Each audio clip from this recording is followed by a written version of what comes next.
Well, good morning. We are tracking some showers and some thunderstorms across parts of central Texas as a cold front is working through. You can see some of these that are moving through parts of Freestone into Limestone County, also into Leon County. Some of these storms that are producing some lightning with it, but no severe weather. That is the good news. We also have a cold front that's moving through, and that's why you see these little stacked lines showing up with the radar imagery moving towards Waco. That's not rain, but rather that's the change in density that happens behind the cold front causing that, and you're seeing little perturbations in the atmosphere as that moves through. Now, what's happening is we've got cooler air coming in behind that cold front that won't really necessarily cause the temperature to drop as we go through the day, but will rather stunt our warm up, not making it to 90, but maybe the mid 80s behind that front, and we'll have those northerly winds kicking in.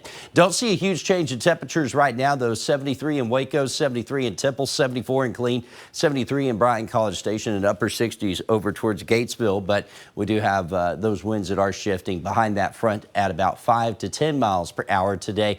That's going to stay around as we go through your Wednesday. So we'll start in the upper 60s, lower 70s. Rain chances remain highest here this morning, and then we'll see things try to quiet down later on this afternoon. 85 this afternoon with that drier air working in. Normally should feel closer to 90. So we are seeing cooler temperatures than what we typically see here for this time of year once this front blows through. Again, northerly winds push it behind it, and that is going to keep drier air rolling in. By the time we wake up in the morning, we'll be dealing with upper 50s, lower 60s as we see some calmer conditions coming in. And then by the afternoon tomorrow, holding on to mid 80s, we'll see another morning in the upper 50s and lower 60s by Friday with that drier air in place. And Friday night football's going to feel great with temperatures in the 70s in time for the kickoffs. That dry air will linger into the weekend too, so expect the pleasant conditions to hold on. We will get warmer, but it'll be a dry warm, so it'll feel pretty nice here as we head on into the weekend. Got to keep a close eye on the tropics. Again, Helene here, 4 a.m. advisory. We'll get a new one right before the end of the newscast here